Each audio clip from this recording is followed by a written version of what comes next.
exercé 10 années de jugement sur la Côte d'Ivoire. C'est ce jugement qui a pris forme en 2010 et qui a vu le nouveau pouvoir qui est là. Et ce nouveau pouvoir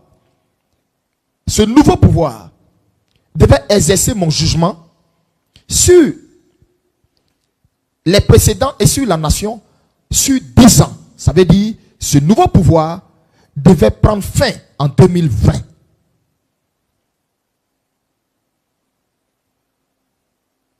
Détrompe-toi, Élie.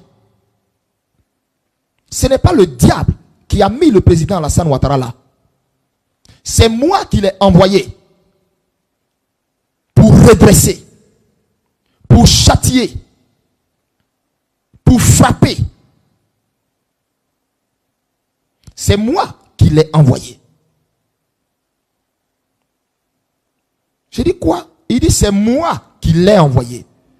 N'as-tu pas lu dans ta parole, dans la parole, qu'il n'y ait aucune autorité qui ne soit établie de Dieu? C'est moi qui place les autorités. De la même façon que j'ai fait venir Nebuchadnezzar de Babylone, venir châtier le roi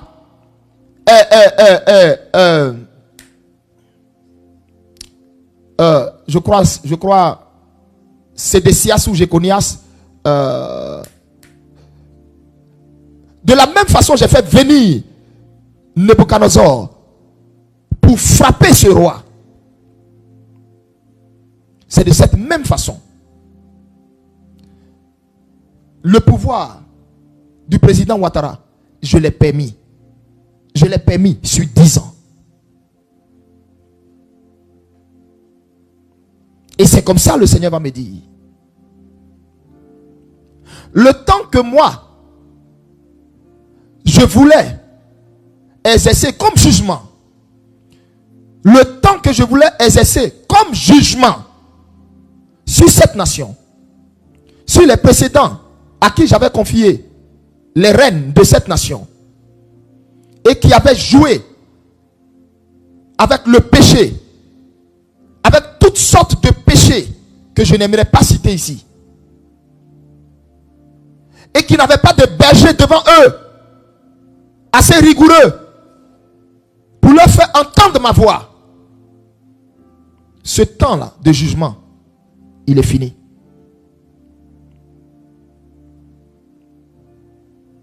Ce temps de jugement, il est fini.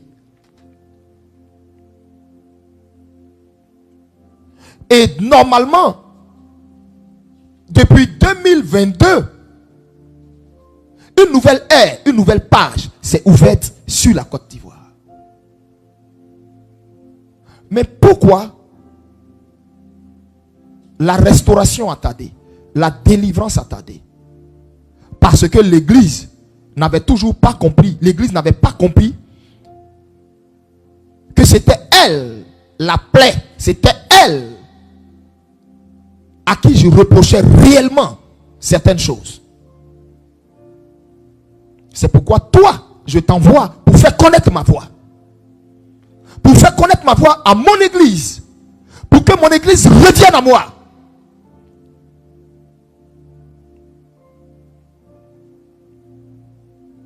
Pour que mon église revienne à moi. Et c'est là il va me dire,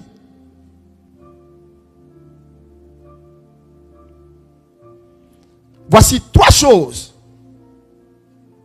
Si vous voulez voir la restauration de votre nation. Mais sache, comme je te l'ai dit, depuis 2022, vous êtes dans une nouvelle page. Et la délivrance de votre nation va arriver. Mais vous devez faire 3 choses. La première chose, une réparation, une offrande de réparation à la veuve de mon serviteur, prophète Kakou Sévérin, et à ses enfants. L'église Foursquare, avec à sa tête pasteur Nyepé Marius, que je vais t'amener à aller rencontrer. L'église de Côte d'Ivoire, avec à sa tête, comme patriarche, pasteur Yaé Dion Robert, que je vais t'amener également à aller rencontrer. Ces deux-là. Pourquoi Foursquare? Parce que mon serviteur Kakou Sévérin est quitté de Foursquare. Foursquare a le nom qu'elle a à cause de lui.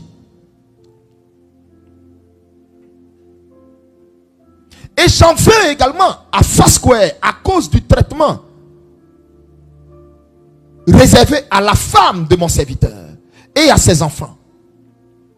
Je t'enverrai vers pasteur Niépé Marius, le président national de Foursquare, et le pasteur Yaé Dion Robert, ces deux. Et tu leur diras que moi l'Éternel, je dis, il faudrait que l'Église lève une offrande de réparation à la veuve de mon serviteur et à ses orphelins.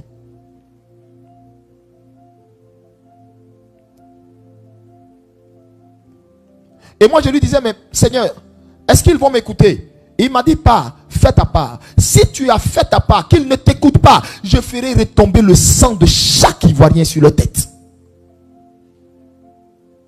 Je le dis ici haut et fort, parce que je ne parle pas de moi-même. Va, fais ta part.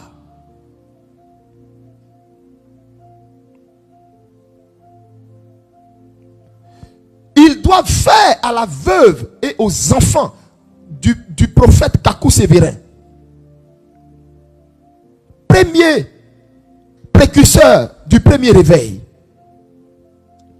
une offrande de réparation à sa veuve et à ses enfants. Qu'est-ce que cela peut être?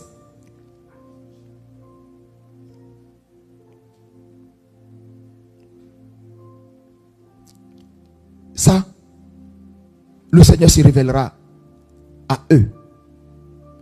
Et il m'a dit, c'est la première chose. Parce que l'amertume, les larmes de mon serviteur parlent sur cette nation. Deuxièmement, c'est que je suis en train de vous dire comment faire pour que nous vivions les temps de restauration, de grâce, de bénédiction qui nous ont été promis, prophétisés par le Seigneur, par diverses bouches, différentes personnes. Dieu parle d'une offrande de réparation à sa veuve, à ses orphelins. Deuxièmement, Dieu dit que l'Église, avec à sa tête pasteur Yaé Dion Robert et pasteur Niépé Marius, décrète décrète un temps de prière en faveur de l'Église de Côte d'Ivoire. Et qu'il décrète un temps de prière, un temps de prière, un temps de prière, je répète, un temps de prière en faveur de l'Église de Côte d'Ivoire. Et ça va être couronné par un grand rassemblement religieux. À une place où là-bas, selon qu'il est écrit, si le peuple sur lequel est invoqué mon nom s'humilie et prie, cherche ma face du haut des cieux, je le guérirai et j'exaucerai son pays. Donc, premier fait, premier point, une offrande de réparation pour sa veuve et ses orphelins.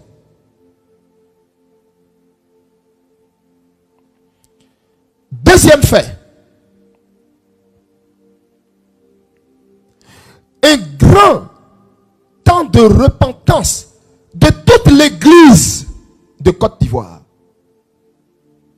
Parce que si la tête de l'Église s'est corrompue, c'est toute l'Église qui s'est corrompue.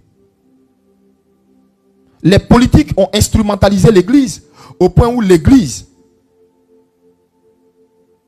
a oublié son rôle d'éclaireur et est rentrée dans le jeu politique à telle enseigne que n'eût été la même miséricordieuse du Seigneur, on serait tombé dans la guerre civile, religieuse, et du moins interreligieuse. Musulmans, chrétiens. C'est ça que Dieu nous a fait éviter. Et il m'a dit tout ça à cause de l'alliance que j'ai avec mon serviteur, Kakou Sévérin, qui a versé des larmes pour ce pays et qui avait bâti un hôtel pour la Côte d'Ivoire.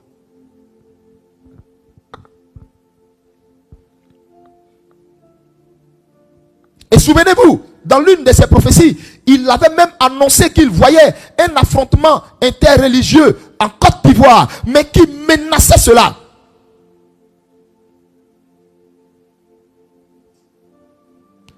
Le Seigneur dit, si on n'a pas vécu l'histoire du Rwanda, parce que tous les ingrédients étaient réunis en 2010 pour une guerre civile, pas possible. Yopougon, qui était le bastion de l'ancien chef d'État, aujourd'hui, il ne resterait même pas une seule personne à Yopougon. Les gens auraient décimé tout Yopougon complet. Qui nous a évité tout ça? L'Éternel que nous frustrons. Parce qu'il aime ce pays. Et il se plaint de l'église parce qu'il dit l'église n'a pas joué son rôle. L'église a été politisée. L'église a manqué son rôle. Il nous appelle à une repentance. Il dit que ces deux leaders religieux de Foursquare et Papa Dion Robert, qu'ils voient les hommes de Dieu pour organiser un programme en faveur de la Côte d'Ivoire, pour demander pardon à Dieu pour l'église qui s'est corrompue. Pour que l'influence des feux étrangers, l'influence de la magie noire dans nos églises soit jugée, frappée par le Seigneur et libère l'église du poids qui l'accable.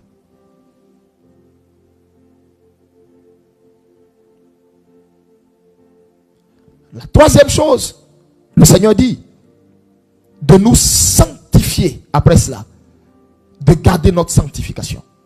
Après ces trois choses, que l'église garde sa sanctification. Il gardera l'église.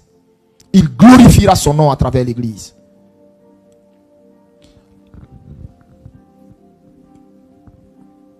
Parce que l'heure de la délivrance s'est approchée de nous et nous sommes dans l'heure de la délivrance.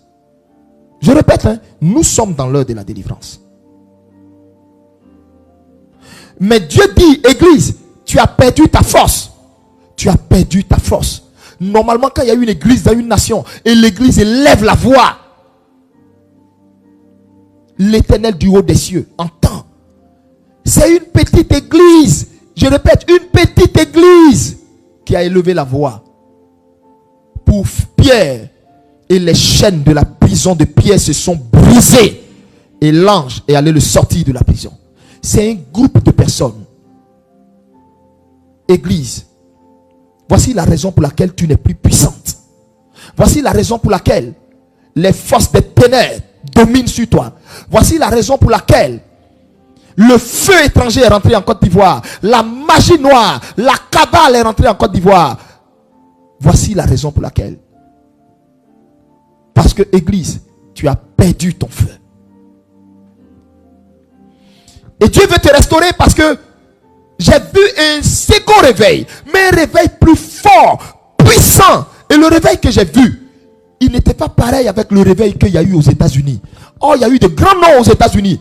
Les A. Allen, les William Marion Branham, les Till Osborne, les Maurice Rilo. Mais le réveil que j'ai vu, qui s'est levé en Côte d'Ivoire, a bouleversé. Mais c'était waouh. J'étais sans voix, en train de regarder la vision. Je pleure. Je me demandais si c'était mon pays. Je pleurais. C'était incroyable. Ce qui est sorti de la Côte d'Ivoire pour aller impacter les autres nations. C'était puissant. Après, ces trois choses que je viens de vous indiquer, si vous ne le faites pas, les mêmes causes vont reproduire les mêmes effets. Je suis en train de vous dire, la délivrance que Dieu a annoncée, elle viendra parce que le temps de jugement que le Seigneur voulait exercer sur l'église Et sur l'ancien régime, je vous avais dit c'était 10 ans. Ce temps-là est fini depuis 2020. Donc normalement nous sommes dans le temps de la délivrance. Donc la délivrance viendra, mais sauf que les mêmes causes vont produire les mêmes effets. Ça veut dire, je prends un exemple. Si un régime vient, le régime qui viendra, il partira pas. Ça va être même chose. On va se retrouver encore dans des histoires de bain de sang. Si un autre régime vient, il partira pas parce qu'il va trouver que lui il a souffert, il a galéré, il a souffert pour avoir ce pouvoir, il partira pas. On va se retrouver dans un truc cyclique. Donc Dieu dit, la seule chose qui peut arrêter l'hémorragie de la Côte d'Ivoire, la seule chose qui peut mettre fin à la spirale, à la turbulence, dans la zone de turbulence dans laquelle se trouve la Côte d'Ivoire, la seule chose qui peut mettre fin à ça, c'est l'église. Et que l'église doit faire 3 choses. L'église doit d'abord, faire une offrande de réparation à la veuve de son serviteur, le prophète Kakou Sévérin, et à ses orphelins. Deuxièmement, l'église doit donner une convocation solennelle à tous les chrétiens, toutes les églises, dans un endroit, et nous allons élever la voix, nous repentir, nous supplier le Seigneur, demander la miséricorde du Seigneur sur l'église, afin que l'église retrouve de sa superbe, retrouve de son feu. Donc le Seigneur dit, c'est la deuxième chose. Et la troisième chose, nous devons par la suite, à partir de là, garder notre sanctification. Et nous allons voir le réveil que j'ai vu en Côte d'Ivoire. C'était choquant. J'ai vu des enfants de 7 ans aller dans les hôpitaux ressusciter les morts. Je vous dis la vérité. Des enfants de 7 ans, je les ai vus. J'ai vu, mais la Côte d'Ivoire brûlée du feu. Mais les gens venaient de partout pour venir se ressourcer en Côte d'Ivoire. C'était extraordinaire. Et le Seigneur me disait, le réveil de la fin des temps va quitter en Afrique, précisément en Côte d'Ivoire. Il est 4 fois plus puissant que le réveil du Nigeria. C'est glorieux, c'est phénoménal. C'est de la Côte d'Ivoire que l'évangile va partir pour embraser toute la sous-région, embraser l'Afrique, embraser le monde. Et c'est alors que l'enlèvement va arriver. J'ai vu ça. Ce que je vous dis là, c'est pas un souhait. J'ai vu ça.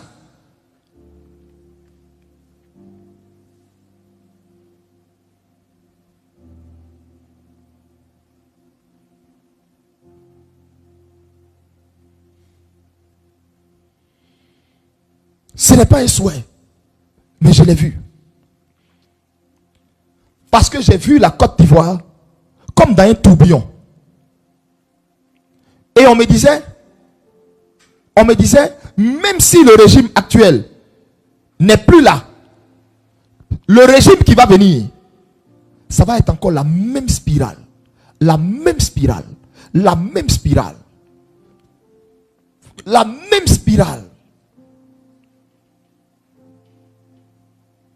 Et que pour mettre fin à ça, pour arrêter ça définitivement, pour que la Côte d'Ivoire connaisse la stabilité, offrande de réparation à la veuve du prophète Kakou Sévérin.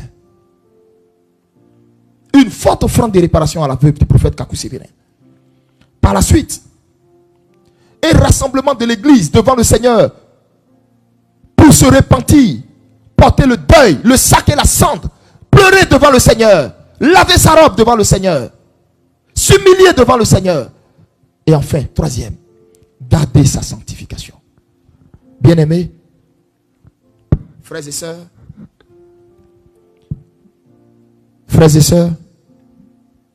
population ivoirienne, gens d'ici et gens d'ailleurs, voici le message que j'avais adressé à la Côte d'Ivoire. Oui, un jour nouveau s'est levé. J'étais un homme heureux de savoir pourquoi les prophéties bloquaient. Dieu m'a dit, Élie, un instant. Je répète, mon temps de jugement de 10 ans sur la Côte d'Ivoire est fini. Donc, je lui ai demandé, mais si ton temps de jugement sur nous est fini, les 3 choses que tu nous dis, que tu me dis, mais Seigneur, quand je partirai les voir, et si on ne me reçoit pas, et si on ne m'écoute pas, qu'est-ce que je fais? Il m'a dit, je dis, va leur dire, le sang des Ivoiriens retombera sur leur tête. Va et puis dis-leur seulement. Toi, tu as fini ta part. J'ai dit, mais donc, et s'ils ne font pas, tu dis le sang, mais et la suite c'est quoi? Il m'a dit, mais écoute, s'ils ne le font pas, la délivrance, je t'ai dit, vous êtes dans la période de la délivrance, et la délivrance viendra. Mon temps de jugement là est fini. C'était de 10 ans. J'ai dépassé les 10 ans pour mettre encore 2 ans dessus. Tu vois, 2 ans. C'est fini. En dehors de ça, mon temps va venir. Sauf que quand le temps de délivrance va venir, tout éventuel ou tout nouveau régime qui va venir sur la Côte d'Ivoire à court ou à long terme ou dans les années à venir, ça va être le même cycle. C'est-à-dire, ils viendront, ils ne voudront pas quitter. Ils viendront, ils ne voudront pas quitter. Chacun va modifier la constitution. Chacun va trouver une parade. Et on va toujours se retrouver dans ce genre de bain de sang là. On va toujours se retrouver dans ce déséquilibre là. Ce que je vous dis vient de Dieu. Ce que je vous dis vient de Dieu. Ce que je vous dis vient de Dieu. Malheur à celui qui ne croit pas en ce message. Ce que je vous dis vient de Dieu. Malheur à celui qui ne croit pas en ce message. Ce que je vous dis vient de Dieu. Malheur à celui qui ne croit pas en ce message. Ce que je vous dis vient de Dieu. La délivrance va arriver. Qu'on fasse les 3 choses ou pas, la délivrance viendra parce qu'il a dit, son temps de jugement est fini. Son temps de jugement est fini. Mais, sauf que si on ne fait pas ces 3 choses, la spirale, c'est-à-dire la zone de turbulence dans laquelle est rentrée la Côte d'Ivoire, on ne pourra plus en sortir. Ça va toujours être rebelote, ça va toujours être pareil. Un autre régime va venir, ça va être pareil. Un autre va venir, ça va être pareil. Il y aura coup d'état sur coup d'état. Il y aura coup d'état sur coup d'état. Coup de force sur coup de force. Il y aura des gens qui seront dans les rues. Ça va être pareil. Pareil. Cette instabilité. Pour y mettre fin, l'église doit se lever devant moi. L'église doit se lever devant moi. L'église doit se repentir. L'église doit revenir à moi. L'église doit revenir à moi. L'église doit revenir à moi. Pour que je déverse sur l'église un nouveau parfum. Un parfum de bonne odeur. Un parfum de grâce. Telle la fiancée bien-aimée à qui son fiancé pardonne.